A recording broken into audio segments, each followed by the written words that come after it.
Quando as sociedades antigas narravam seus mitos, elas não estavam contando histórias para entreter, nem criando fantasias isoladas do mundo real. O mito surgia como um sistema funcional, uma forma de registrar acontecimentos traumáticos, justificar hierarquias, explicar colapsos sociais e estabelecer limites claros de comportamento. Na Grécia Antiga, essas narrativas eram transmitidas por meio de poemas épicos, hinos religiosos, tragédias encenadas em festivais públicos e genealogias preservadas por famílias aristocráticas. Cada formato tinha uma função distinta, e entender essa função é o primeiro passo para tratar mitologia como história observável em forma simbólica. Antes de começar, por favor, curta o vídeo, inscreva-se no canal e comente de qual cidade ou estado que você está assistindo esse vídeo documentário. Isso ajuda muito o canal a continuar crescendo. Os poemas épicos, como aqueles atribuídos a Homero, não surgiram para registrar fatos com precisão cronológica, mas para preservar estruturas de poder. Eles organizavam o passado em torno de heróis, linhagens e conflitos exemplares, criando uma memória coletiva coerente para comunidades espalhadas por diferentes regiões. Ao repetir os mesmos episódios em performances públicas, esses poemas fixavam valores centrais: honra, lealdade, hospitalidade, vingança e submissão às regras do grupo. O mito, nesse sentido, funcionava como um arquivo oral de normas sociais, muito antes da escrita se tornar comum. As tragédias, por outro lado, operavam como instrumentos de crise. Eram encenadas diante da população em momentos de tensão política, guerras recentes ou instabilidade interna. Ao revisitar histórias conhecidas, como a de Édipo ou Agamemnon, a cidade podia observar seus próprios medos projetados em personagens lendários. O sofrimento do herói não era um acaso narrativo, mas um aviso coletivo. Quando alguém rompe um limite estrutural, toda a comunidade paga o preço. O mito aqui não explica o mundo como ele é, mas ensina como evitar que ele desmorone. Outro elemento central é a genealogia mítica. Reis, chefes e aristocratas ligavam suas origens a deuses e heróis, não por vaidade literária, mas por necessidade política. Governar exigia legitimidade, e a legitimidade vinha da ideia de continuidade sagrada. Ao afirmar que uma família descendia de um deus ou de um herói da Guerra de Troia, o mito transformava poder em herança natural, e contestar esse poder passava a ser visto como uma violação da ordem cósmica, não apenas como disputa humana. Os deuses, nesse sistema, não funcionam como seres morais perfeitos, mas como personificações de forças sociais. Eles sentem inveja, raiva, desejo e orgulho, porque esses sentimentos geram consequências reais nas comunidades humanas. Quando um deus pune um mortal por excesso de arrogância, o mito está registrando um padrão observável. Sociedades que toleram líderes sem limites caminham para o colapso. A intervenção divina não explica o erro humano. Ela o codifica de forma memorável. É por isso que os mitos insistem tanto em punições extremas, maldições hereditárias e destinos inevitáveis. Esses elementos não surgem para causar medo gratuito, mas para garantir retenção. Uma regra simples é esquecida, um castigo eterno não. Ao transformar crimes sociais em horrores eternos, como no caso de Tântalo ou Sísifo, o mito cria um tribunal permanente que atravessa gerações, ensinando sem precisar repetir. Tratar mitologia como história não significa buscar datas exatas ou comprovação arqueológica direta de cada evento narrado. Significa identificar o mecanismo social por trás da narrativa. Qual medo está sendo administrado, qual hierarquia está sendo reforçada, qual crise está sendo lembrada e qual comportamento está sendo desencorajado. Quando essas engrenagens ficam claras, o mito deixa de ser fantasia e passa a ser documento. Que é a partir desse entendimento que a Guerra de Troia, a Odisseia, Édipo, Medusa e tantas outras histórias podem ser lidas como registros profundos de sociedades tentando sobreviver ao próprio caos.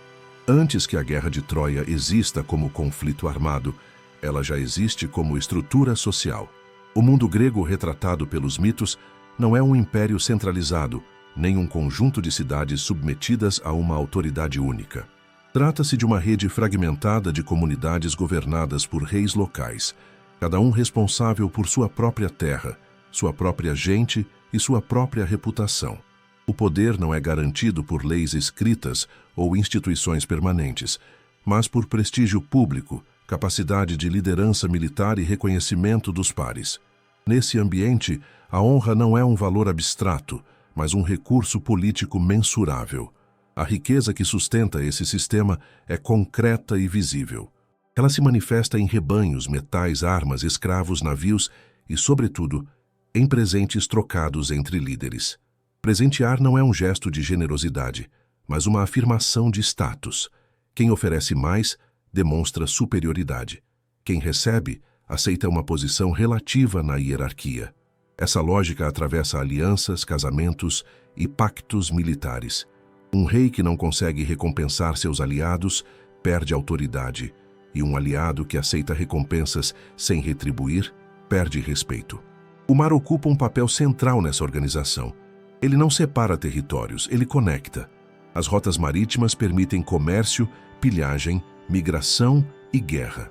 Controlar o mar significa controlar o fluxo de riqueza e informação. Cidades costeiras e ilhas estratégicas acumulam prestígio justamente por estarem inseridas nesse circuito. Troia, nesse contexto, não surge como um alvo aleatório, mas como um ponto valorizado dentro de uma rede de rotas e alianças que atravessam o mundo conhecido pelos gregos. A figura do rei, nesse sistema, não é absoluta. Ele governa enquanto consegue manter apoio. Seu poder depende da capacidade de reunir guerreiros, distribuir recompensas e agir conforme expectativas coletivas. Quando um rei é visto como injusto, fraco ou desonroso, sua posição se torna instável. Não existe separação clara entre política e guerra, porque a guerra é uma das principais ferramentas de afirmação política. Liderar bem em combate reforça a autoridade interna. Falhar expõe o governante ao risco de revolta ou abandono. Os juramentos públicos surgem como mecanismo de estabilidade nesse ambiente volátil. Ao jurar algo diante de outros líderes, um rei transforma uma decisão pessoal em compromisso coletivo. Quebrar esse juramento não gera apenas conflito externo, mas humilhação interna. A memória do juramento é preservada e repetida, funcionando como pressão constante para que a palavra dada seja cumprida, mesmo quando o custo se torna insuportável. É essa engrenagem que permite entender como um conflito localizado pode se transformar em guerra prolongada. Nesse mundo, o casamento também é instrumento político. Unir famílias significa unir territórios, guerreiros e prestígio. Uma mulher nobre não representa apenas uma relação pessoal, mas uma conexão entre casas governantes.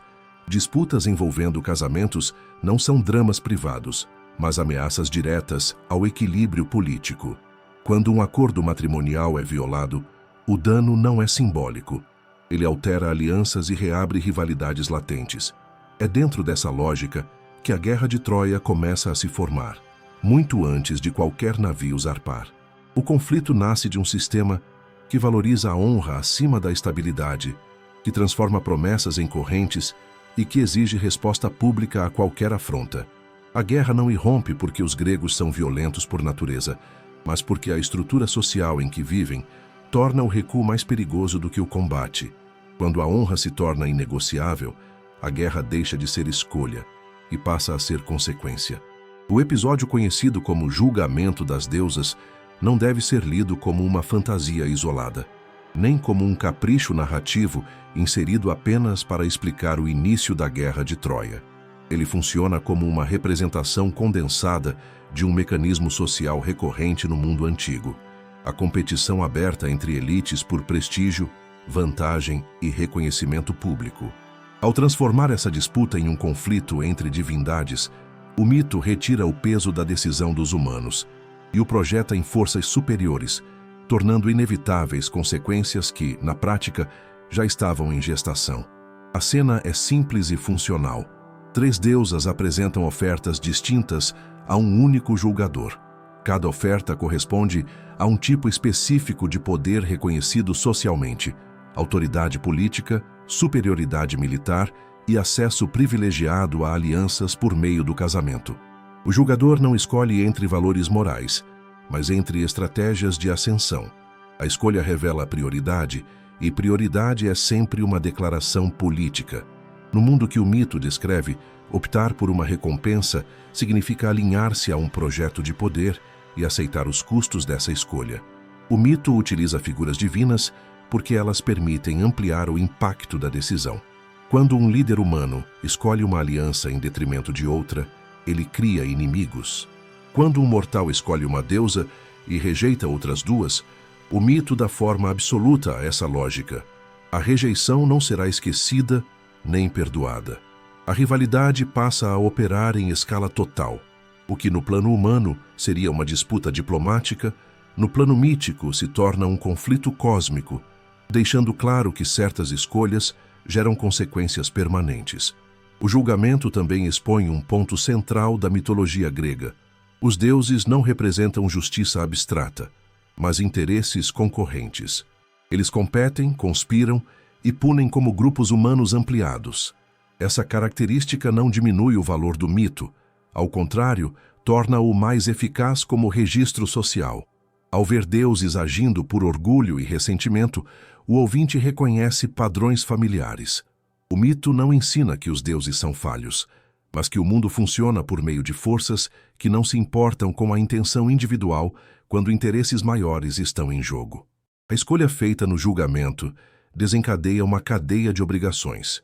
Ao aceitar uma recompensa, o julgador assume implicitamente a responsabilidade por seus desdobramentos.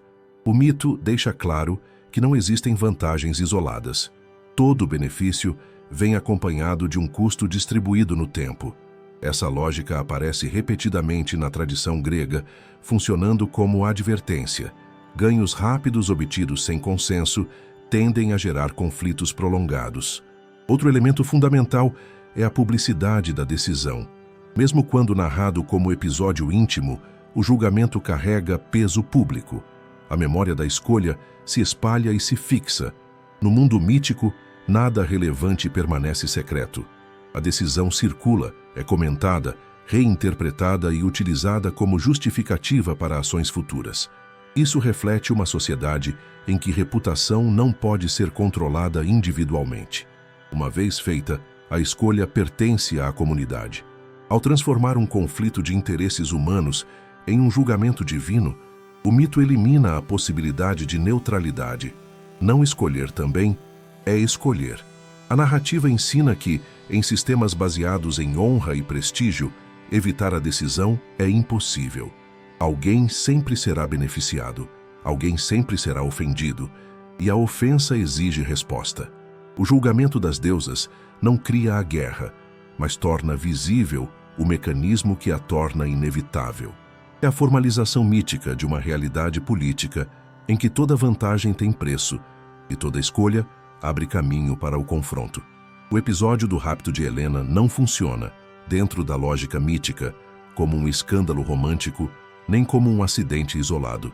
Ele opera como um gatilho dentro de um sistema já tensionado por alianças frágeis, disputas de prestígio e promessas acumuladas.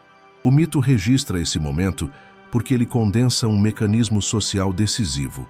Quando uma violação privada toca um acordo público, o conflito deixa de ser negociável.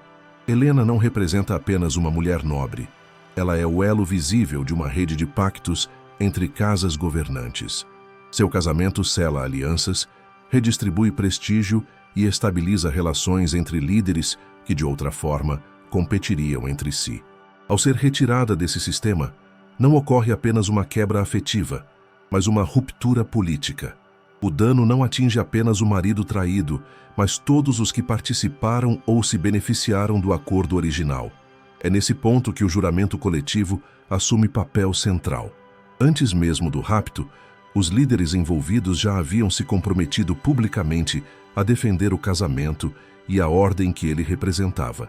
Esse juramento não era simbólico. Ele funcionava como instrumento de coerção política. Ao jurar diante de outros reis, Cada participante aceitava transformar uma questão futura em obrigação automática. Quando a violação acontece, o juramento se ativa como mecanismo inescapável. O mito insiste nesse detalhe porque ele explica por que a guerra se torna inevitável. Um rei poderia, isoladamente, optar por não reagir, negociar ou aceitar perdas. Mas um grupo que jurou agir em conjunto não pode recuar sem expor sua própria fragilidade interna.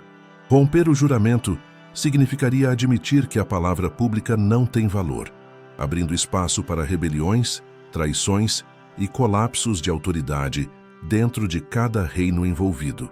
A armadilha do compromisso público está justamente aí.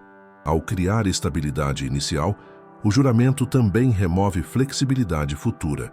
Ele transforma uma resposta possível em resposta obrigatória. O mito registra esse mecanismo porque ele é recorrente em sociedades baseadas em honra. Quanto mais solene o compromisso, maior o custo de abandoná-lo, mesmo quando ele se torna destrutivo. Outro aspecto essencial é a redistribuição imediata de responsabilidades. O conflito deixa de ser entre dois indivíduos e passa a envolver todos os juramentados. Cada líder se vê obrigado a mobilizar recursos, homens e reputação para cumprir uma promessa que, isoladamente, talvez não fizesse sentido. O mito mostra como decisões tomadas em momentos de abundância e otimismo produzem crises quando o contexto muda. A publicidade do juramento também garante sua permanência. Ele é lembrado, citado e reinterpretado constantemente. A memória coletiva impede o esquecimento conveniente. Mesmo líderes relutantes são pressionados por aliados e subordinados a agir, porque a inação seria vista como covardia ou traição. O mito transforma essa pressão em força narrativa, mostrando que a guerra não começa quando os exércitos se movem, mas quando a palavra dada se torna prisão. Assim, o rapto de Helena não cria a guerra de Troia por si só. Ele apenas expõe a rigidez de um sistema que já havia eliminado alternativas. A guerra nasce do encontro entre uma violação visível e uma promessa pública impossível de desfazer. O mito preserva esse momento porque ele revela uma verdade estrutural. Em sociedades onde a honra é a base do poder, compromissos coletivos podem ser mais perigosos do que inimigos externos.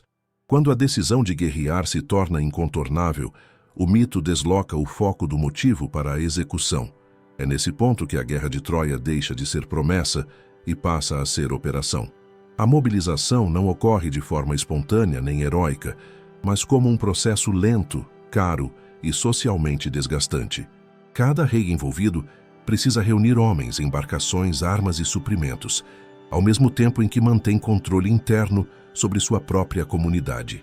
O mito registra esse momento porque ele revela o primeiro choque entre a ideia de honra e a realidade material da guerra. Reunir um exército significa retirar força de trabalho da produção local.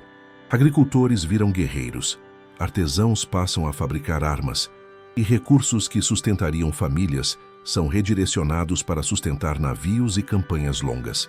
Essa transferência cria tensão imediata dentro das comunidades. A guerra começa a cobrar seu preço antes mesmo do primeiro confronto.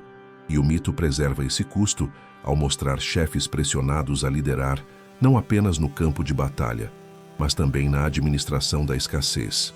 A logística naval impõe limites claros.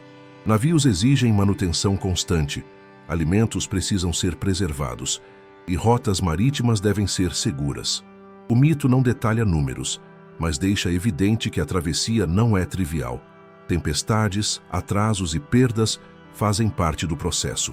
Ao enfatizar sacrifícios e dificuldades iniciais, a narrativa reforça que a guerra não é um ato impulsivo, mas uma cadeia de decisões que se acumulam e se tornam irreversíveis. Outro elemento central é a liderança compartilhada. Diferentes reis comandam contingentes distintos, cada um com sua própria expectativa de reconhecimento e recompensa. Não existe um comando absoluto. A coalizão depende de consenso frágil, sustentado por promessas de saque, prestígio e memória futura. Essa estrutura cria uma tensão permanente. Cooperar é necessário para vencer, mas competir é inevitável para manter status. O mito antecipa conflitos internos ao mostrar líderes já desconfortáveis antes mesmo de chegar ao destino. A honra nesse estágio funciona como combustível e como veneno. Ela impulsiona os chefes a cumprir o juramento, mas também os impede de admitir dúvidas ou recalcular estratégias. Questionar a guerra seria interpretado como fraqueza. Assim, decisões logísticas arriscadas são mantidas não por eficiência, mas por aparência.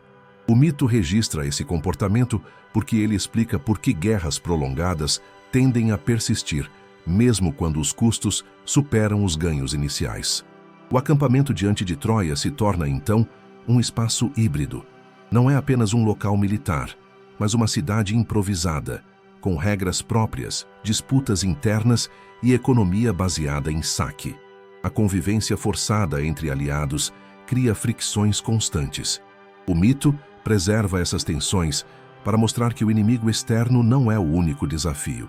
Manter a coesão interna se torna tão crucial quanto enfrentar a cidade sitiada. Ao narrar o despertar da guerra dessa forma, a tradição mítica registra uma transição fundamental.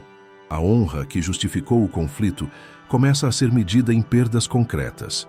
Homens morrem, recursos se esgotam e promessas precisam ser cobradas.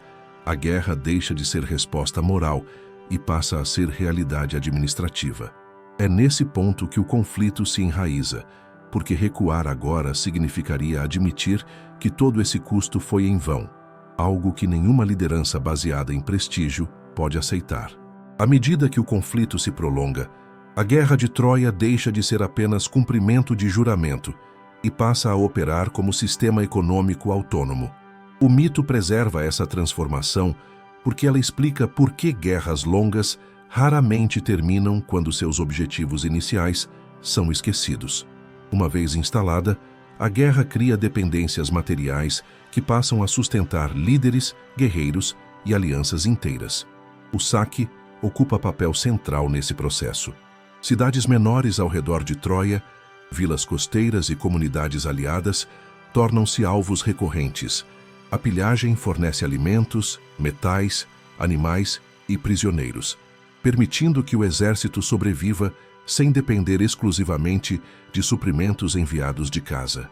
Esse fluxo constante de bens transforma a guerra em fonte de riqueza imediata.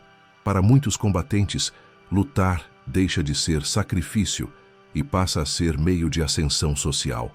Os prisioneiros capturados também entram nessa lógica econômica. Eles podem ser incorporados como força de trabalho, trocados por resgates ou utilizados como símbolos visíveis de vitória. O mito registra essas práticas não para glorificá-las, mas para mostrar como a guerra reorganiza relações humanas. Pessoas se tornam ativos, e a posse desses ativos reforça status dentro do acampamento. A desigualdade entre líderes se intensifica conforme alguns acumulam mais recompensas do que outros. Esse sistema cria um incentivo estrutural para a continuidade do conflito. Quanto mais a guerra rende, mais difícil se torna encerrá-la. Parar significaria interromper o fluxo de riqueza e redistribuir poder. Líderes que prosperam com o saque tendem a resistir a qualquer tentativa de negociação. O mito deixa claro que a guerra não se mantém apenas por ódio ao inimigo, mas por conveniência interna. A economia da guerra também amplia tensões dentro da coalizão. A distribuição desigual de espólios gera ressentimento e disputas abertas. Quem arrisca mais exige mais. Quem recebe menos questiona a liderança. Essas disputas corroem a coesão do grupo, criando conflitos paralelos que enfraquecem a campanha. O mito preserva essas fraturas porque elas revelam um padrão recorrente. Sistemas baseados em recompensa competitiva tendem a implodir por dentro. Outro efeito dessa economia é a normalização da violência. Saquear se torna rotina, capturar se torna hábito, e destruir deixa de causar choque. O mito registra essa mudança gradual porque ela explica como sociedades podem sustentar conflitos prolongados sem colapsar moralmente. A repetição transforma o extraordinário em cotidiano, reduzindo resistência interna à brutalidade. Ao transformar a guerra em economia, o conflito se afasta definitivamente de seu motivo original. O juramento inicial ainda é lembrado, mas já não é o principal motor. A engrenagem agora gira por inércia material. O mito preserva essa fase porque ela demonstra como guerras podem se perpetuar mesmo quando perdem sentido político claro. Quando parar significa empobrecer, a guerra se torna o próprio objetivo. Troia não ocupa o centro do mito apenas por sua força militar ou por suas muralhas célebres. Ela se torna o eixo da guerra porque representa um ponto de concentração de riqueza, circulação e prestígio dentro do mundo conhecido pelos gregos. O mito registra essa centralidade para explicar por que o conflito se prolonga. Derrubar Troia não é apenas vingar uma afronta, é reordenar um sistema inteiro de poder regional. Cidades importantes não existem isoladas. Elas prosperam porque controlam passagens, rotas de comércio e pontos de contato entre diferentes povos. Troia aparece no mito como uma cidade situada em um corredor vital de circulação marítima e terrestre. Controlar esse ponto significa influenciar o fluxo de bens, metais e pessoas.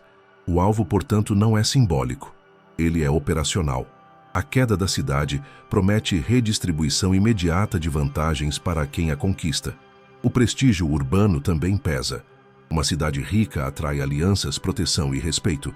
Enquanto Troia permanece de pé, ela funciona como polo de estabilidade para seus aliados e como desafio permanente para seus inimigos.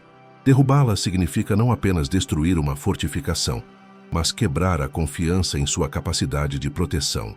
O mito preserva essa lógica ao mostrar que a simples existência da cidade sustenta o conflito tanto quanto suas defesas físicas.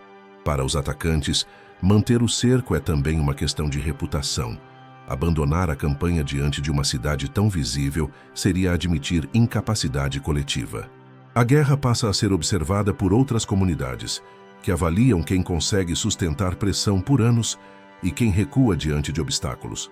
O mito transforma Troia em palco, porque palcos amplificam consequências. Cada vitória ou derrota ecoa além do campo de batalha.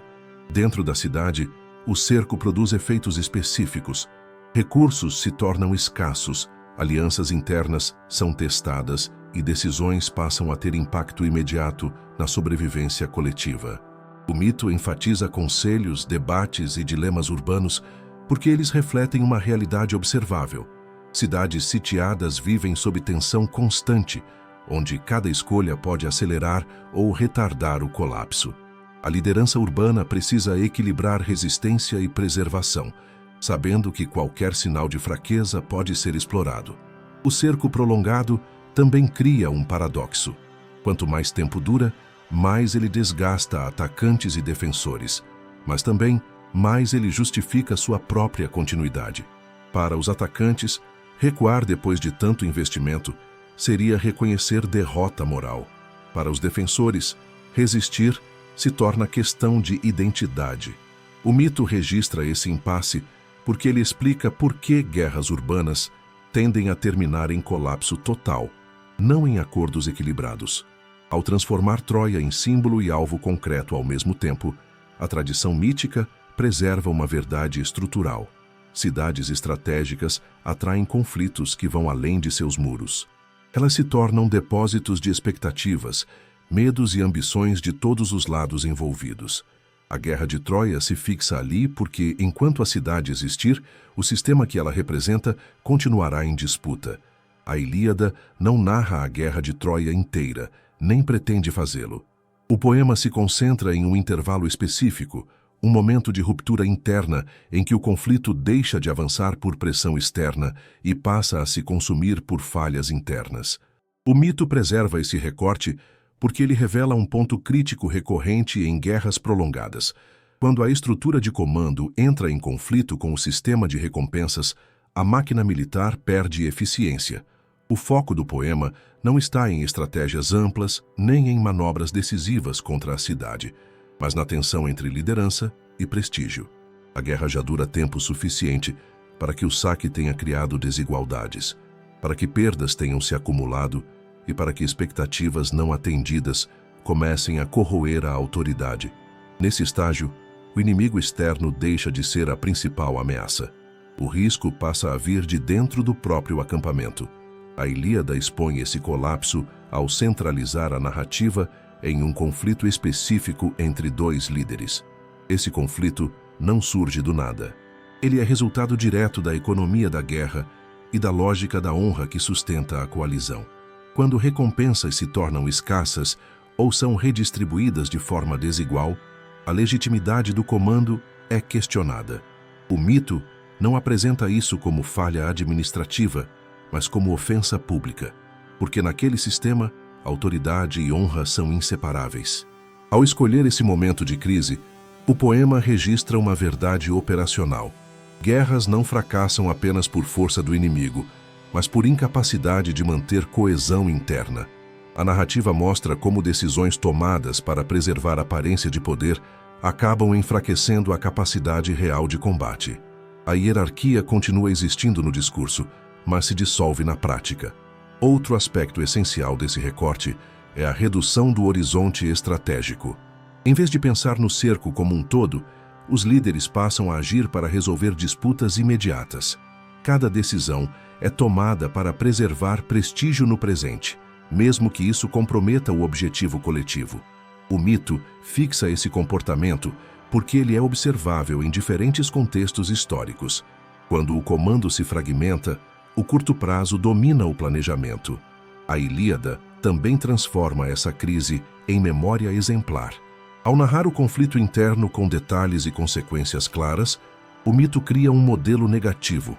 Ele mostra como a quebra de reconhecimento público entre líderes gera paralisia, sofrimento e perdas evitáveis.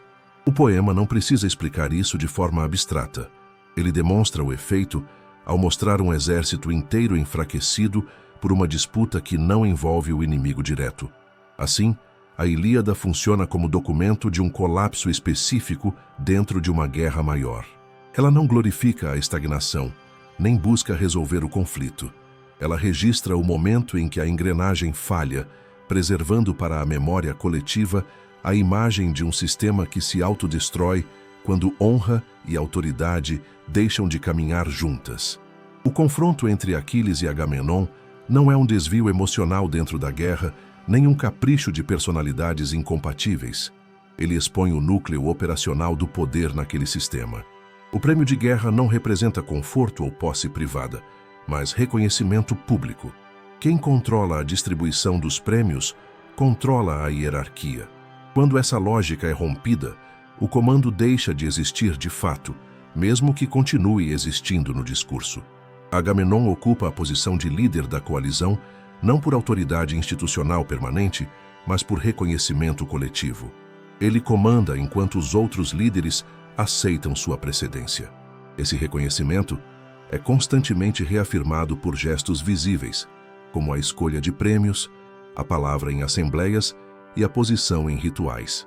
Retirar um prêmio de um guerreiro destacado não é apenas um ato de compensação material, é um sinal público de rebaixamento. Aquiles, por sua vez, representa o limite desse sistema. Sua força militar é tão desproporcional que ela se torna indispensável. Ele não é apenas um combatente eficiente, mas o principal fator de equilíbrio da guerra. O mito preserva essa assimetria porque ela cria um dilema estrutural.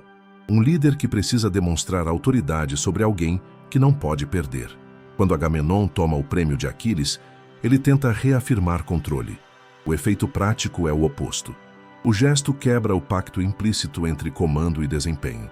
Aquiles entende que sua contribuição não é reconhecida e, dentro daquela lógica social, isso equivale a dizer que sua posição não existe. A resposta não é uma explosão emocional isolada, mas uma retirada estratégica. Ao se afastar do combate, Aquiles retira da coalizão o elemento que a mantém funcional. O mito registra isso para mostrar como sistemas baseados em prestígio são vulneráveis a disputas simbólicas. A assembleia que acompanha o conflito não resolve nada porque não possui poder corretivo real. Ela funciona como espaço de exposição, não de mediação. Todos veem o conflito, todos reconhecem a injustiça percebida, mas ninguém consegue revertê-la sem enfraquecer ainda mais o comando. O mito preserva essa impotência coletiva porque ela demonstra um padrão. Quando a autoridade depende de aparência, admitir erro pode ser mais destrutivo do que mantê-lo. A retirada de Aquiles produz efeitos imediatos no campo de batalha. As perdas aumentam, a pressão sobre outros líderes cresce e o equilíbrio do cerco se desfaz. O mito não precisa exagerar esses efeitos. Ele mostra que a ausência de um único agente central é suficiente para alterar o curso da guerra. Isso reforça a ideia de que a coesão da coalizão era artificial, sustentada por reconhecimento frágil e recompensas competitivas. O conflito entre Aquiles e Agamenon não ensina sobre orgulho individual. Ele registra um erro de design social. Um sistema que concentra a autoridade na distribuição de prêmios cria incentivos para disputas destrutivas. Ao preservar esse episódio no centro da Ilíada, o mito transforma um impasse administrativo em memória duradoura, mostrando que, quando o prêmio define quem manda, a guerra pode ser perdida sem que o inimigo precise vencer. No contexto da Guerra de Troia, as mulheres capturadas não aparecem como detalhes narrativos, nem como elementos secundários. Elas ocupam posição central, porque funcionam como sinais visíveis de vitória e instrumentos diretos de hierarquização social. O mito preserva esse papel não para romantizar a violência, mas para registrar uma lógica estrutural de guerra em sociedades onde prestígio precisa ser demonstrado publicamente para existir. Em um sistema baseado em honra, o valor de um guerreiro não é medido apenas por sua capacidade de lutar, mas pelo reconhecimento coletivo de suas conquistas. Prêmios materiais cumprem essa função, e entre esses prêmios, as mulheres capturadas possuem um peso simbólico específico. Elas representam a submissão do inimigo e a apropriação de sua continuidade social. Possuir uma prisioneira não é apenas deter um bem, mas exibir uma vitória que todos podem ver e reconhecer. O mito insiste em nomear essas mulheres porque o nome fixa a posse e torna a disputa inequívoca. Quando um prêmio tem identidade, sua retirada não pode ser disfarçada como ajuste administrativo. Ela se torna afronta direta. A tensão registrada na Ilíada nasce justamente desse ponto. A redistribuição de um prêmio humano não é percebida como compensação, mas como humilhação pública daquele que o havia conquistado. Essa lógica transforma pessoas em marcadores sociais. O mito não suaviza esse mecanismo porque ele precisa ser compreendido em sua crueza para explicar o colapso subsequente. Quando um líder se apropria do prêmio de outro, ele não apenas redistribui riqueza, mas redefine quem merece reconhecimento. O conflito não é privado, porque o sinal é público. Todos no acampamento observam a mudança de status e reajustam seu comportamento de acordo com ela. A consequência prática dessa matemática social é a erosão da confiança. Guerreiros passam a perceber que seu esforço pode não ser recompensado ou pode ser revogado arbitrariamente.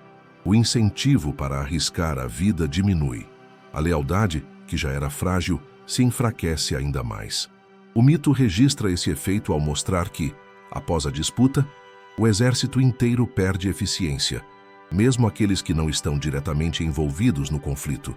Dentro dessa estrutura, a violência deixa de ser apenas meio de combate e passa a ser meio de comunicação. Cada captura envia uma mensagem, cada redistribuição altera o equilíbrio interno. O mito preserva esse detalhe porque ele explica por que guerras baseadas em saque tendem a gerar conflitos internos tão intensos quanto o confronto com o inimigo externo. Quando o prestígio depende da posse visível, qualquer alteração nessa posse se torna explosiva. Ao tratar mulheres como sinais de poder, o mito não busca justificar essa prática, mas registrá-la como parte integrante do sistema que levou à estagnação da guerra. Ele mostra como a transformação de seres humanos em troféus amplia o custo social do conflito e acelera sua degradação interna. A Guerra de Troia, nesse ponto, já não é sustentada apenas por juramentos ou honra, mas por uma contabilidade simbólica que ninguém consegue controlar sem provocar novas rupturas. Heitor ocupa um lugar específico dentro da Guerra de Troia, porque sua função não é apenas combater, mas manter a cidade funcionando sob pressão constante. O mito preserva essa posição para registrar um papel social distinto do herói ofensivo. Enquanto muitos guerreiros existem para conquistar prestígio individual, o defensor urbano existe para sustentar a continuidade coletiva. Essa diferença define escolhas, limites e custos que não podem ser evitados. A cidade sitiada exige mais do que força física. Ela depende de coordenação interna, disciplina e controle do medo. Heitor aparece como figura central porque concentra responsabilidades que vão além do campo de batalha. Ele precisa proteger muralhas, organizar turnos de defesa, manter moral e impedir que o pânico dissolva a coesão urbana. O mito registra essas tarefas porque elas são observáveis em qualquer cerco prolongado. A sobrevivência depende tanto da ordem interna quanto da resistência externa. O defensor urbano também carrega o peso da previsibilidade. Diferente do atacante, que pode escolher quando e onde agir, quem defende está sempre visível, sempre exposto e sempre associado ao destino da cidade. Qualquer falha se transforma em símbolo. Heitor não pode desaparecer, recuar ou se retirar por ofensa pessoal sem comprometer todos os outros. O mito preserva esse contraste para mostrar como diferentes posições na guerra impõem diferentes margens de escolha. Outro aspecto central é a relação entre defesa e família. A cidade não é uma abstração política. Ela é composta por casas, crianças, idosos e rituais cotidianos que precisam continuar existindo mesmo sob ameaça.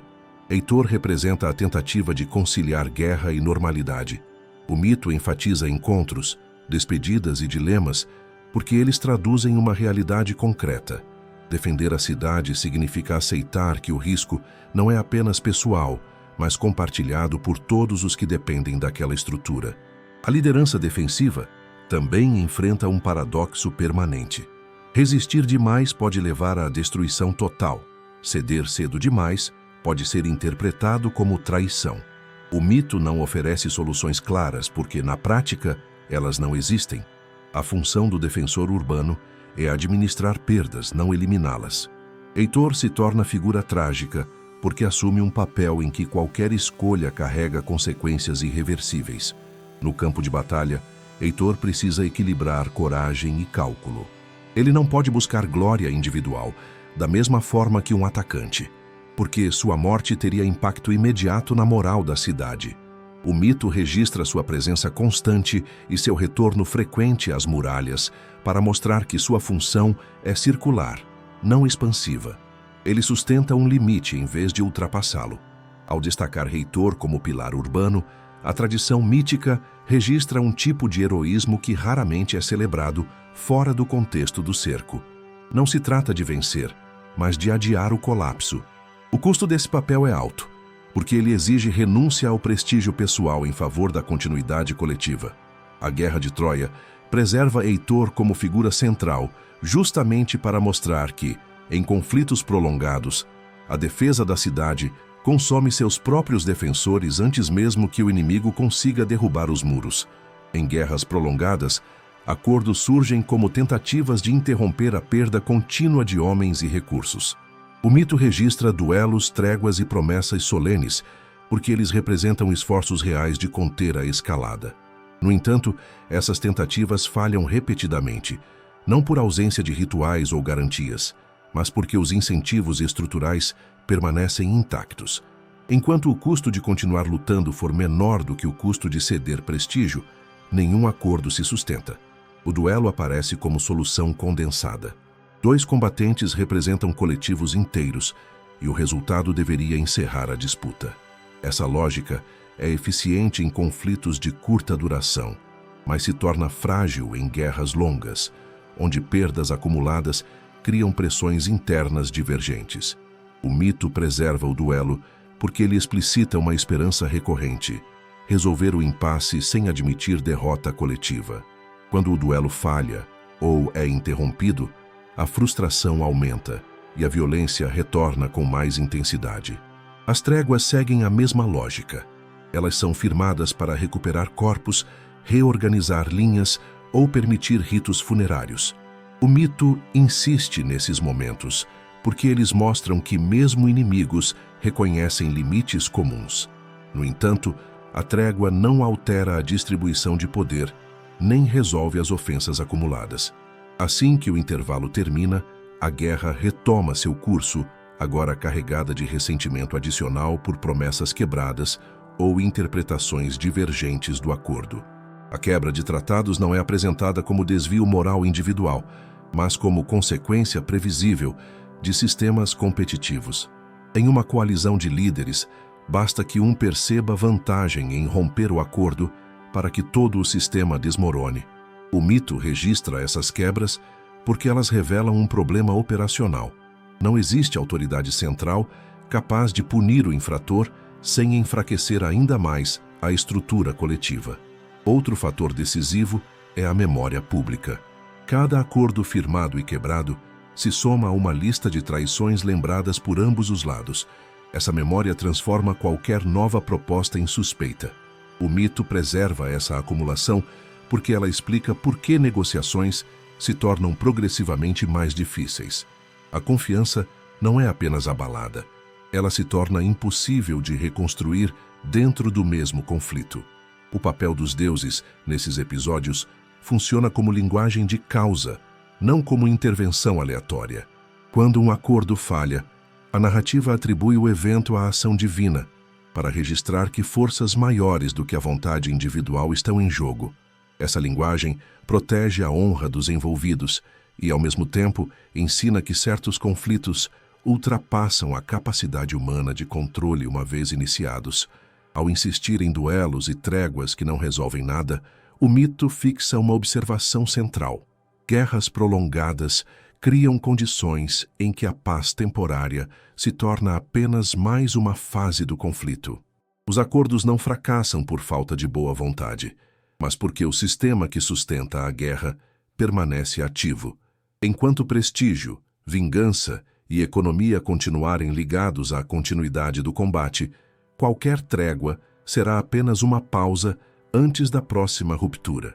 À medida que a guerra de Troia se prolonga e os acordos falham, o mito intensifica a presença dos deuses na narrativa. Essa intensificação não deve ser lida como aumento de fantasia, mas como necessidade explicativa. Quando decisões humanas produzem consequências desproporcionais e incontroláveis, a linguagem humana comum deixa de ser suficiente. O mito então recorre aos deuses como forma de registrar causas que ultrapassam a capacidade individual de correção sem destruir a honra dos envolvidos. Os deuses aparecem para explicar por que escolhas aparentemente racionais resultam em desastre. Um líder toma uma decisão aceitável dentro das regras conhecidas e, ainda assim, o resultado é catastrófico. Atribuir esse desfecho a uma intervenção divina preserva a lógica do sistema social. O erro não é incompetência, mas cegueira momentânea provocada por força superior. Dessa forma, o mito protege a estrutura política ao mesmo tempo em que registra a falha. Cada deus atua como vetor específico de comportamento humano. Raiva, orgulho, medo, desejo e inveja são personificados para que seus efeitos sejam rastreáveis.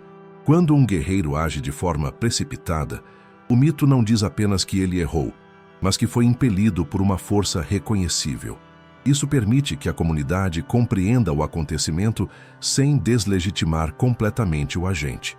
O mito transforma a psicologia coletiva em causalidade narrativa.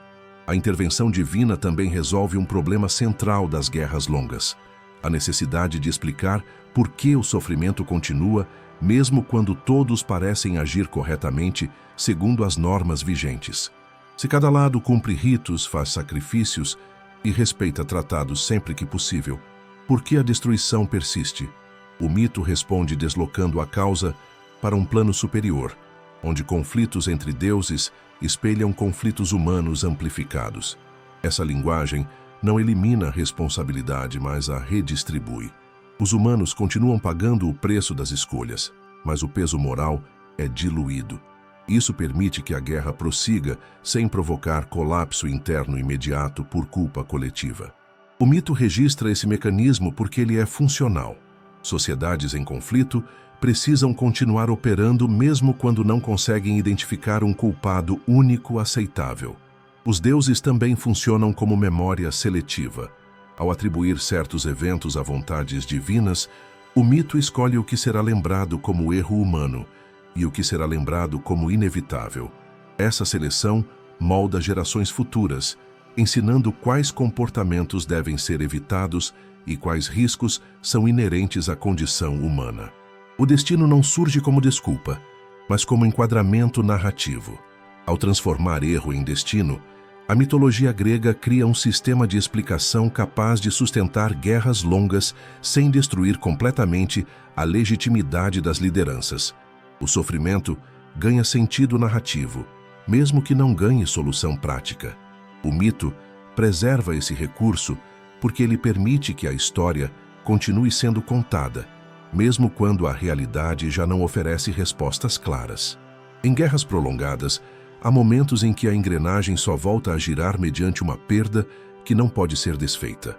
O mito registra a morte de Patroclo nesse papel específico, não como acaso trágico, nem como excesso emocional, mas como sacrifício funcional dentro de um sistema que entrou em paralisia.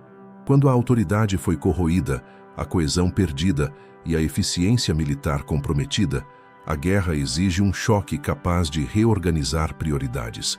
Patroclo ocupa uma posição intermediária. Ele não é o líder máximo, nem o combatente indispensável, mas está próximo do núcleo de poder e é reconhecido por todos como parte central da estrutura.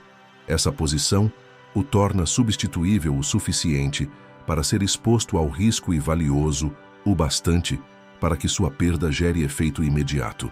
O mito preserva essa escolha porque ela revela um padrão recorrente. Sistemas em crise tendem a sacrificar figuras intermediárias para restaurar funcionamento. A entrada de Patroclo no combate ocorre como tentativa de contornar o impasse sem resolver sua causa original. A retirada de Aquiles permanece. A disputa por prestígio não é sanada, mas a necessidade de conter perdas força uma solução improvisada. O mito mostra que, em estruturas rígidas, soluções temporárias são preferidas a reformas profundas, mesmo quando o custo humano é alto. A morte de Patroclo produz um efeito duplo. No plano imediato, ela expõe a fragilidade da substituição. O vazio deixado por Aquiles não pode ser preenchido sem consequências graves. No plano estrutural, ela gera uma nova obrigação moral. A perda exige resposta, e essa resposta reorganiza a cadeia de comando. A guerra volta a avançar não porque o sistema foi corrigido, mas porque um novo motor foi acionado. O mito preserva a intensidade desse momento porque ele marca a transição entre estagnação e escalada. A morte não resolve o conflito, mas redefine seus termos. O foco deixa de ser a disputa interna por reconhecimento e passa a ser a necessidade incontornável de vingança. Esse deslocamento é funcional. Ele simplifica decisões, reduz debates e concentra energia em um objetivo único. Ao registrar o sacrifício de Patroclo dessa forma, a tradição mítica demonstra como guerras prolongadas frequentemente se sustentam por perdas que reativam emoções coletivas quando a lógica falha. O sofrimento não surge como acidente, mas como elemento necessário para manter a estrutura em funcionamento. A engrenagem volta a girar, mas agora impulsionada por um custo que não pode ser revertido, apenas compensado com mais violência. A morte de Heitor não encerra a guerra de Troia, mas reorganiza seu eixo simbólico e operacional. O mito preserva esse momento porque ele revela como, em guerras prolongadas, o tratamento do corpo do inimigo se torna instrumento político tão decisivo quanto a vitória em combate. Não se trata apenas de matar, mas de controlar o significado da morte diante de todos. Heitor, como defensor urbano, concentra a identidade da cidade. Sua queda não representa apenas a perda de um combatente destacado, mas a ruptura visível da capacidade de resistência coletiva. O mito insiste nesse ponto porque a morte de uma figura estrutural produz efeitos imediatos na moral, nas decisões internas e na percepção externa do conflito. A cidade não cai no instante da derrota, mas passa a existir sob nova condição. O ultraje ao corpo surge como extensão do combate. Ao negar ritos funerários, o vencedor não busca vingança pessoal, mas afirmação pública. Controlar o destino do cadáver significa controlar a narrativa do confronto. O mito registra essa prática porque ela traduz uma lógica observável. A memória do morto molda a disposição dos vivos. Um corpo respeitado permite continuidade ritual. Um corpo humilhado amplia o trauma e prolonga o ódio. Esse controle da memória tem função estratégica. Ao exibir o corpo do defensor, o vencedor tenta minar a coesão da cidade e intimidar aliados. Ao mesmo tempo, cria um problema diplomático. O ultraje radicaliza posições, reduz possibilidades de negociação e amplia o custo político da continuidade do conflito. O mito preserva essa tensão para mostrar que a violência simbólica, embora poderosa, cobra preço elevado. A negociação pelo corpo introduz um contraste fundamental. Mesmo após o ultraje, surge a necessidade de restaurar limites mínimos. O resgate do cadáver não é apenas ato de piedade, mas tentativa de reordenar relações. Ao permitir o rito funerário, o vencedor sinaliza que a guerra ainda opera dentro de um conjunto reconhecível de regras. O mito registra esse gesto porque ele revela como, mesmo no ápice da violência, sistemas sociais buscam pontos de estabilização. A troca também redistribui prestígio. Quem concede o corpo demonstra controle suficiente para abrir mão do ultraje. Quem o recupera reafirma dignidade diante da própria comunidade. O mito preserva esse equilíbrio instável porque ele explica por que guerras podem continuar mesmo após perdas devastadoras. A restauração parcial da ordem ritual impede o colapso imediato, mas não elimina as causas do conflito.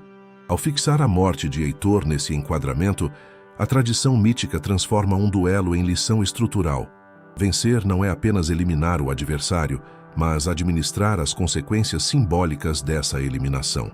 A Guerra de Troia prossegue porque, mesmo após a perda de seu principal defensor, a cidade ainda existe como espaço de memória, rito e obrigação. O corpo retorna à terra, mas o conflito permanece ativo, sustentado por tudo aquilo que a morte não conseguiu resolver. Depois de anos de cerco, perdas acumuladas e desgaste interno dos dois lados, a Guerra de Troia atinge um ponto em que a força direta deixa de produzir resultados. A cidade não cai, os atacantes não vencem, e o sistema que sustenta o conflito entra em estado de exaustão operacional. O mito preserva esse momento porque ele representa uma transição fundamental. Quando o confronto frontal falha, a guerra muda de natureza. O episódio do cavalo surge como resposta narrativa a esse impasse. Ele não deve ser lido como truque isolado ou gesto de genialidade súbita, mas como condensação simbólica de uma prática recorrente em cercos prolongados, infiltração, engano e exploração de falhas humanas.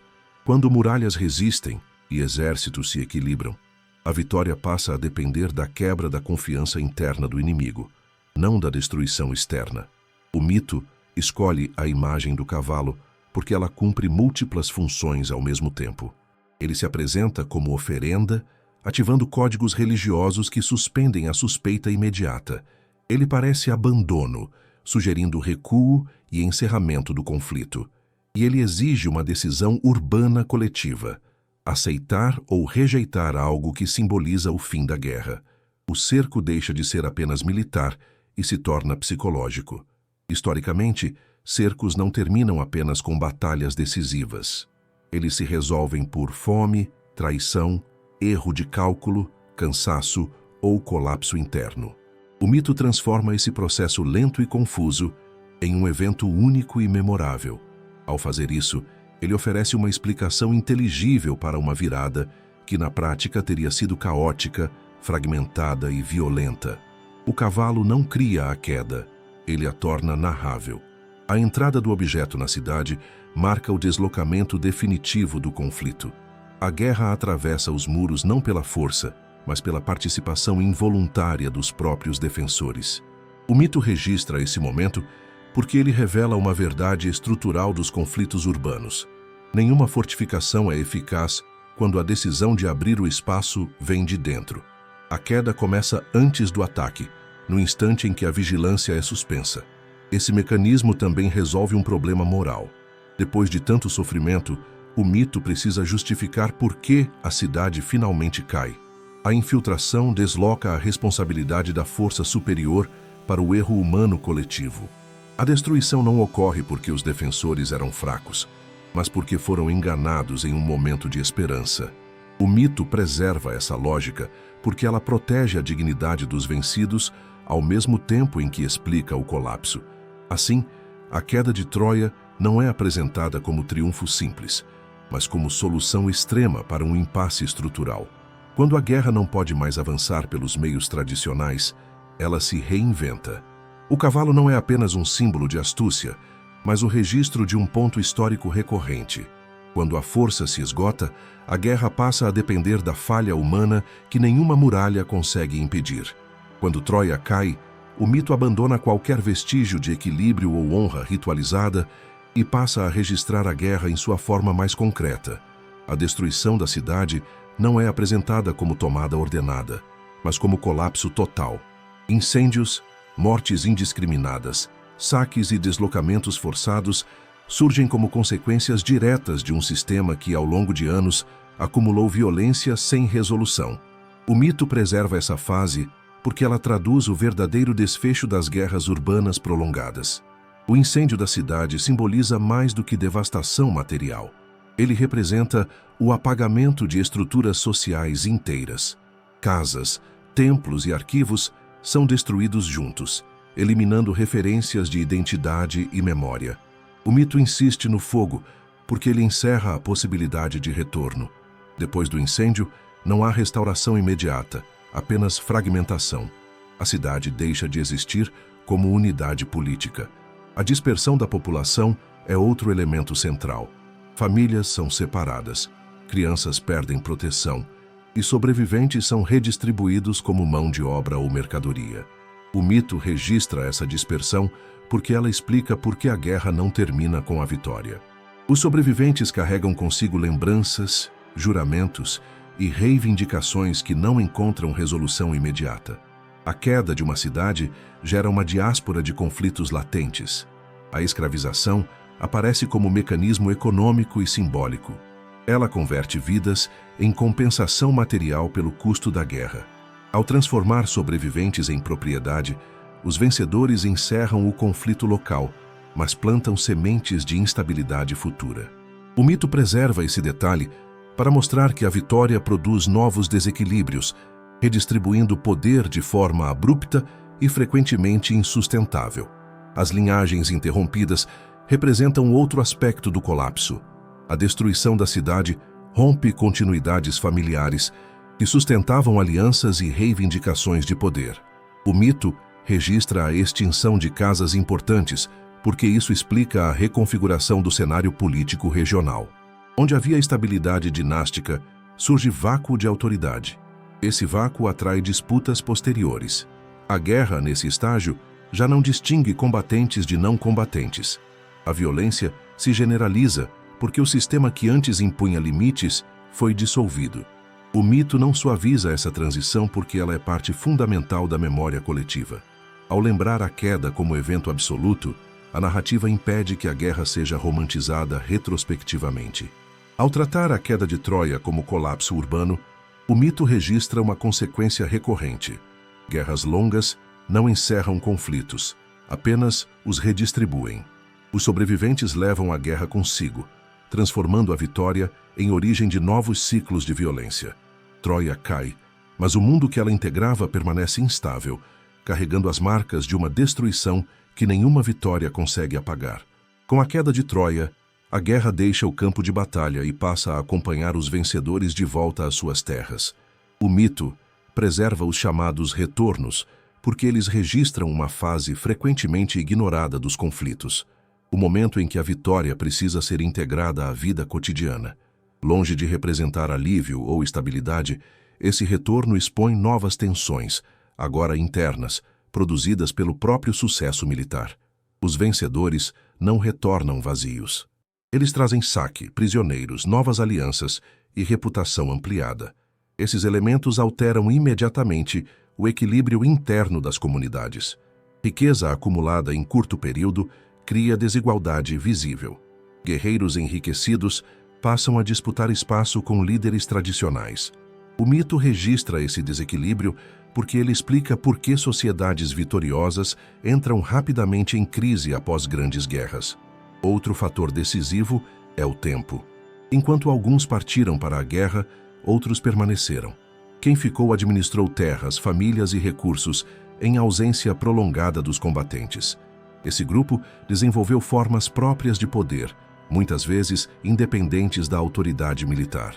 O retorno dos vencedores força a coexistência de dois tipos de legitimidade, a da guerra e a da administração cotidiana. O mito preserva esse choque porque ele gera conflitos inevitáveis. A reputação conquistada no exterior nem sempre se traduz em autoridade doméstica. Um herói respeitado no campo de batalha pode ser visto como ameaça ao equilíbrio interno ao retornar. Seu prestígio exige reconhecimento material e político, o que implica redistribuição de poder. O mito registra assassinatos, traições e disputas familiares para mostrar como a vitória cria novos inimigos onde antes havia alianças. A presença de prisioneiros e riquezas também intensifica tensões morais e sociais. A incorporação forçada de pessoas estranhas à comunidade altera costumes, rituais e relações de trabalho.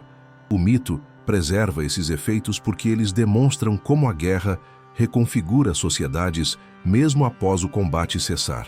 A violência não termina, ela se reorganiza. O retorno também reativa ressentimentos antigos. Injustiças suspensas durante a guerra reaparecem com força. Promessas feitas antes da partida são cobradas. Ausências prolongadas geram disputas por herança e autoridade. O mito registra essas cobranças para explicar por que muitos vencedores não encontram paz ao voltar. A guerra resolve um conflito externo, mas expõe fissuras internas antes contidas. Ao narrar os retornos como sequência de crises, a tradição mítica transforma a vitória em advertência histórica. Vencer fora não garante estabilidade dentro. O sucesso militar amplia desequilíbrios, acelera disputas e testa estruturas políticas que já eram frágeis. A Guerra de Troia termina no campo de batalha, mas seus efeitos continuam operando no interior das comunidades vencedoras, mostrando que a vitória é apenas outra forma de transformação violenta. A Odisseia não se organiza como relato de aventura contínua, mas como registro de um problema político central. Como um indivíduo retorna a uma comunidade transformada sem perder a própria identidade nem provocar colapso imediato da ordem. O mito preserva essa narrativa porque ela lida com uma situação recorrente após guerras longas. O herói vencedor volta para um mundo que já não o reconhece automaticamente. Ulisses não enfrenta apenas perigos externos, ele enfrenta a ausência de garantias institucionais. Não há polícia central, tribunais permanentes ou registros estáveis capazes de confirmar quem ele é ou o que lhe pertence. Identidade precisa ser demonstrada por meio de sinais reconhecíveis, alianças reconstruídas e testes sucessivos. O mito registra essa condição porque ela reflete uma realidade histórica em que o retorno não assegura reintegração automática. A hospitalidade surge como regra operacional desse mundo fragmentado. Receber o estrangeiro não é gesto moral abstrato, mas mecanismo de sobrevivência coletiva. Ela cria redes mínimas de confiança em um ambiente onde ninguém pode se deslocar com segurança absoluta. O mito preserva repetidamente situações de acolhimento e recusa porque elas funcionam como testes práticos de ordem social. Quem respeita a regra mantém o tecido comunitário. Quem a viola acelera o caos. Nesse contexto, a mentira deixa de ser vício e se torna ferramenta. Ulisses mente para preservar vantagem, testar alianças e evitar confrontos prematuros. O mito registra essas escolhas porque elas revelam um cálculo racional. Expor identidade cedo demais pode ser fatal. A astúcia não aparece como oposição à honra, mas como adaptação a um mundo onde a força direta já não resolve todos os impasses. A travessia prolongada também reflete a dificuldade de reintegração. Cada atraso, desvio e perda representa obstáculos que não podem ser superados apenas com coragem. O mito transforma esses episódios em encontros simbólicos, mas o mecanismo subjacente é concreto. Deslocamento contínuo sem pertencimento fixo corrói recursos, alianças e reconhecimento. Sobreviver exige flexibilidade constante. Ao retornar finalmente à própria casa, Ulisses encontra um espaço ocupado. O mito preserva essa situação porque ela expõe um princípio fundamental. Propriedade e autoridade não se mantêm apenas pela memória. Elas precisam ser exercidas. A ausência prolongada cria vácuo, e o vácuo é preenchido. Recuperar posição exige prova, não apenas reivindicação. A Odisseia, nesse sentido, não celebra a viagem, mas registra a dificuldade do retorno. O herói precisa reconstruir sua identidade em um mundo que mudou enquanto ele estava ausente. O mito fixa essa experiência porque ela transforma a vitória externa em problema interno contínuo. Sobreviver à guerra é apenas o primeiro passo. Reintegrar-se a uma sociedade transformada é um desafio mais complexo e menos visível, mas igualmente decisivo. Quando Ulisses retorna, o conflito central não ocorre imediatamente no campo aberto, mas dentro da própria casa. O mito preserva esse deslocamento porque ele revela uma engrenagem fundamental das sociedades antigas. A casa não é espaço privado neutro, mas unidade econômica, política e simbólica. Controlar a casa significa controlar recursos, alianças e legitimidade. Por isso, a ausência do chefe transforma o lar em território disputado. Os pretendentes não surgem apenas como figuras de abuso moral, mas como agentes de um cálculo concreto. Eles consomem alimentos, exploram servos e ocupam o espaço central da casa, porque sabem que a propriedade sem comando tende a ser apropriada por quem permanece presente. O mito registra esse consumo excessivo porque ele traduz uma lógica observável. Riqueza sem defesa se dissolve rapidamente em disputas internas. Penélope ocupa posição estratégica nesse cenário. Ela não representa apenas fidelidade conjugal, mas o ponto de acesso à legitimidade. Casar com ela significa assumir o controle da casa e, por extensão, do poder local. O mito insiste em sua resistência porque ela funciona como barreira temporária contra a dissolução completa da ordem. Ao adiar a decisão, ela impede que o conflito seja resolvido de forma irreversível antes do retorno do chefe legítimo. O casamento, nesse contexto, é contrato político. Ele redistribui terras, servos e prestígio. O mito preserva a pressão sobre Penélope para mostrar como decisões íntimas são, na prática, decisões públicas. Cada dia de adiamento mantém a casa em estado de suspensão, evitando que uma nova autoridade se consolide. Essa suspensão, no entanto, tem custo crescente, pois intensifica o abuso dos pretendentes e o desgaste interno. A casa, então, se transforma em campo de batalha silencioso. Não há armas em uso aberto, mas há humilhação cotidiana, consumo forçado e imposição de presença. O mito registra essa violência indireta porque ela é tão destrutiva quanto o combate armado. A ordem é corroída por dentro, não por ataque externo, mas por ocupação prolongada. Quando Ulisses finalmente age, a violência não surge como explosão irracional, mas como restauração de um limite. O mito preserva a vingança final porque ela representa a reativação do contrato social rompido. Ao eliminar os ocupantes ilegítimos, o chefe reassume o controle da casa e sinaliza que a ausência terminou. A ação é extrema, porque o dano acumulado é estrutural. Assim, a Odisseia encerra esse ciclo, mostrando que a guerra não termina no campo distante, mas no interior da casa. A vitória externa só se completa quando a unidade doméstica é reorganizada. O mito fixa esse desfecho porque ele traduz uma verdade recorrente. Em sociedades sem garantias institucionais amplas, a casa é o último reduto da ordem, e sua defesa define quem realmente governa. A história de Édipo não se organiza como tragédia pessoal isolada, mas como mecanismo social de resposta a uma crise que ameaça a sobrevivência coletiva. O mito preserva essa narrativa porque ela registra um padrão recorrente. Quando uma comunidade enfrenta calamidade sem causa aparente, ela transforma o medo em investigação e a investigação em julgamento. A peste que atinge a cidade não é apenas doença, mas sinal de ruptura da ordem que sustenta a vida comum. Diante do desastre, a cidade não reage com dispersão imediata. Ela busca explicação. O mito fixa esse impulso porque ele revela uma necessidade estrutural. Sociedades precisam localizar a causa do sofrimento para continuar funcionando. A peste paralisa a produção, rituais e reprodução social. Sem uma explicação aceitável, o medo se torna incontrolável. A investigação surge como tentativa de restaurar previsibilidade. O rei ocupa posição central nesse processo porque concentra responsabilidade simbólica pela ordem. Governar não é apenas administrar recursos, mas garantir que o mundo faça sentido para os governados. Quando a calamidade se instala, a culpa sobe para o topo da hierarquia. O mito preserva essa lógica porque ela é observável em diferentes contextos históricos. Líderes são responsabilizados, não apenas por decisões, mas por desastres que escapam ao controle humano. A investigação conduzida por Édipo não busca apenas fatos, mas fechamento. Cada passo elimina possibilidades alternativas e estreita o campo de explicação.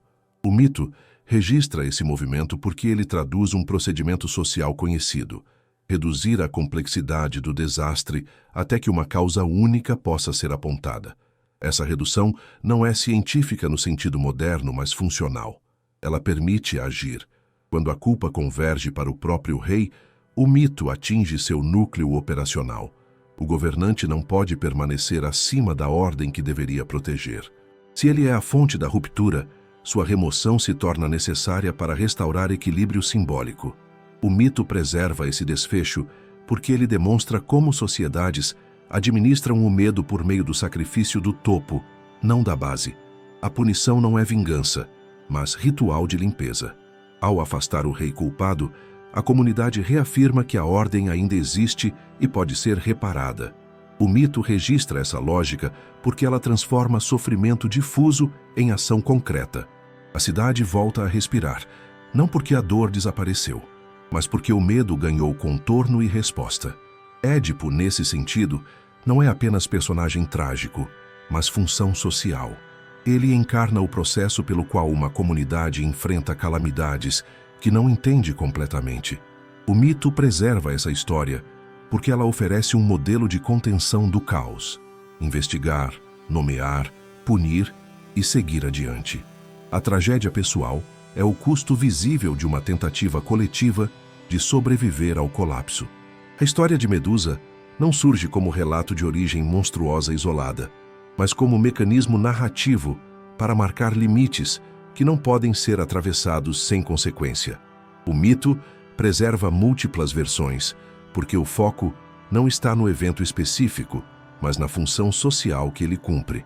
Medusa se torna monstro não apenas por transformação física, mas por ocupar o lugar simbólico de fronteira entre o aceitável e o proibido. O templo aparece como espaço central dessa narrativa.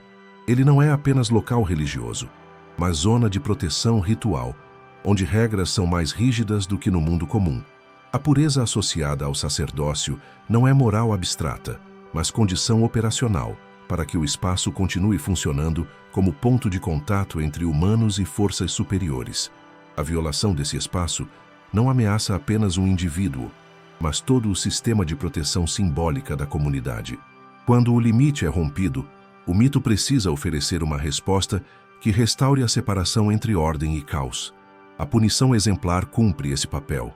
Medusa não é simplesmente afastada, ela é transformada em advertência permanente. Sua aparência passa a provocar paralisia não por acaso, mas porque o medo é ferramenta eficiente de controle social. O mito registra essa escolha porque ela transforma a transgressão em fronteira viva, visível e inesquecível. A monstruosidade nesse contexto não é essência, mas função. Medusa não nasce monstro, ela é convertida em sinal. O mito preserva essa transformação porque ela permite explicar por que certos espaços e regras são invioláveis. Quem ultrapassa o limite não retorna ao convívio comum. A exclusão não é silenciosa, mas espetacular, garantindo que a lição se espalhe. O herói que enfrenta Medusa também cumpre função específica. Ele não elimina o monstro para corrigir injustiça, mas para neutralizar uma ameaça simbólica que paralisa a circulação normal do mundo.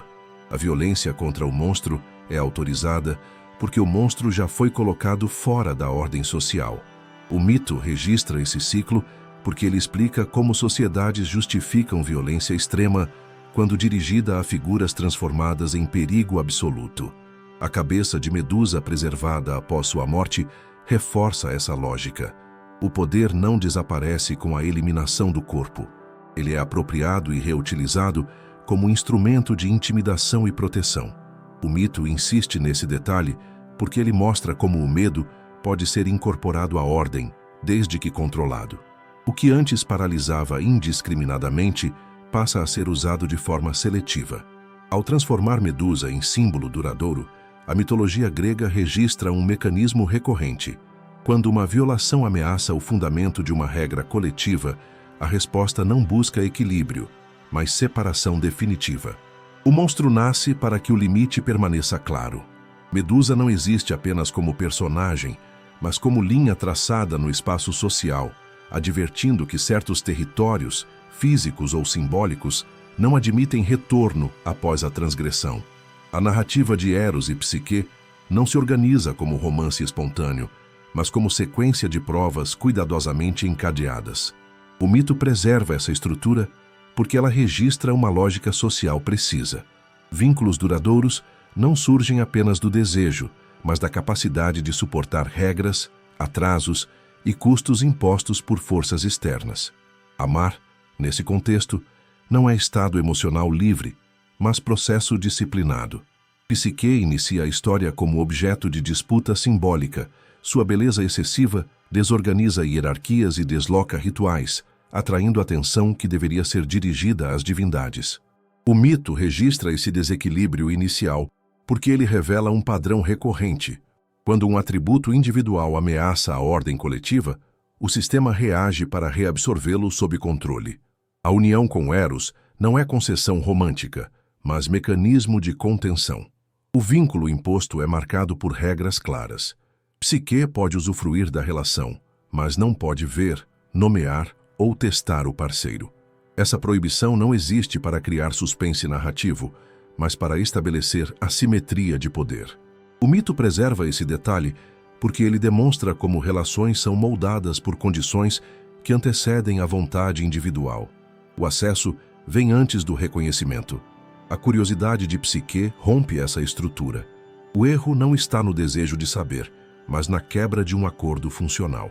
O mito registra a punição não como vingança, mas como consequência operacional. Confiança sem disciplina não se sustenta. A ruptura do vínculo desencadeia uma sequência de tarefas que substituem o desejo imediato por esforço prolongado. As provas impostas não são aleatórias. Cada tarefa exige organização, paciência, ajuda indireta e respeito a limites.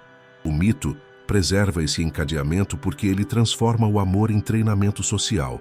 Psique aprende a operar dentro de um sistema de exigências que não se dobram à urgência individual. O vínculo só se torna legítimo após demonstrar resistência ao desgaste.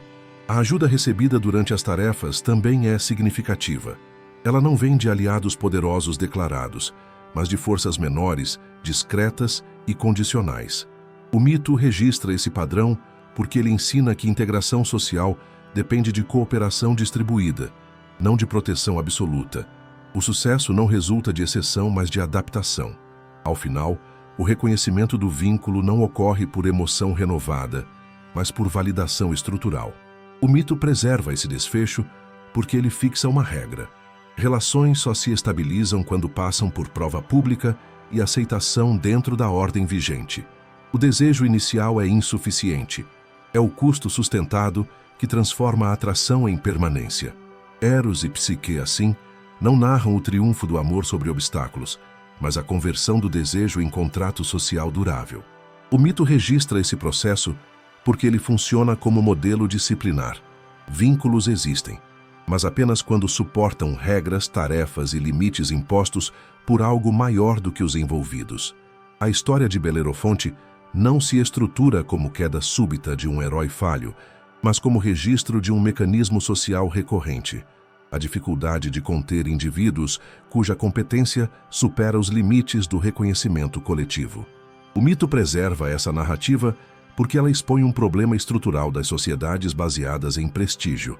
Quando alguém acumula feitos extraordinários, a ordem precisa decidir até onde esse acúmulo pode ir sem se transformar em ameaça. Belerofonte começa como solução. Ele executa tarefas que outros não conseguem realizar, elimina perigos que desafiam a estabilidade e devolve segurança a comunidades inteiras. O mito insiste nesses feitos porque eles justificam o reconhecimento inicial. A competência extrema é aceita enquanto serve à ordem. Ela é celebrada porque resolve crises que o sistema não consegue administrar sozinho.